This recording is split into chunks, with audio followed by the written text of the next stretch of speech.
Praise lord. ఈ దినం దేవుని వాగ్దానం. యెహోవా కొరకు కనిపెట్టుకొని ఉండుము, ఆయన మార్గమును అనుసరించుము. భూమిని స్వతంత్రించుకున్నట్లు ఆయన నిన్ను హెచ్చించును.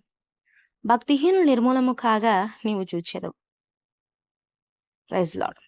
ప్రభువు మనకిచ్చినటువంటి ఈ వాగ్దానాన్ని బట్టి దేవాతి దేవునికి వందనాలు. ఆయన కొరకు కనిపెట్టుకొని ఉంటే నిశ్చయముగా మన మార్గములను ఆయన సరళము చేస్తాడు. మనల్ని భూమిని స్వతంత్రించుకున్నట్లుగా ఆయన హెచ్చిస్తాడు. కేవలం మనం చేయాల్సినటువంటి పని యెహోవా కొరకు కనిపెట్టుకొని ఉండాలి. దేవుని సన్నిధిలో కనిపెట్టుకొని ఉండవారమైతే నిశ్చయముగా ఆయన దీవెన మనం పొందుకుంటాము. కీర్తనలు 37వ అధ్యాయము 34వ వచనం. మరి ప్రభు మనకిచ్చేటువంటి హెచ్చరికను కూడా ఒకసారి మనం చూద్దాం. 37వ అధ్యాయంలో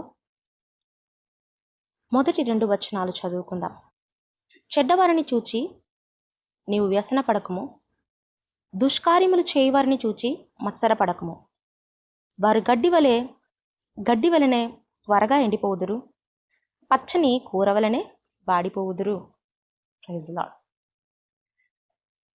యథార్థంగా మరి దేవునికి ఇష్టలుగా నేను జీవిస్తున్నాను, కానీ చెడ్డవారైతే చాలా బాగా ఆశీర్వాదకరంగా కనిపిస్తూ ఉన్నారు, వాళ్ళకి ఏ లోటు లేదు అని చెప్పి వాళ్ళని చూసి వ్యసన పడేటువంటి మనస్థితులు ఎన్నోసార్లు కలుగుతాయి. కానీ ప్రభువు చెప్తున్నారు, వారు గడ్డి వలనే త్వరగా ఎండిపోదురు. మీరు పరీక్షించి చూడండి మరి జీవితాలు ఏ విధంగా ఉంటాయని.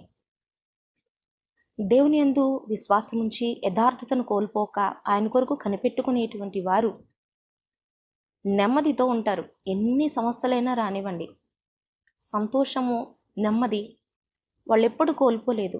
వాళ్ళ హృదయంలో సమాధానం ఉంటుంది. మరి దేవుడిచ్చేటువంటి దీవెన అవే. మరి అవి లేకపోతే ఎంతున్నా వ్యర్థమే. కాబట్టి చెడ్డవారిని చూసి ఎప్పుడు కూడా వ్యసన పడేటువంటి స్వభావం కలిగి మనం జీవించకూడదని ప్రభు తెలియజేస్తూ ఉన్నారు. మరి ఒక వాగ్దానము, ఒక హెచ్చరిక, రెండింటిని కూడా మనము ధ్యానించాం. ఆయన ఇచ్చినటువంటి ఈ వాక్యాలను బట్టి దేవాతి దేవునికి మహిమ కలుగునుగాక. ఆమేన్.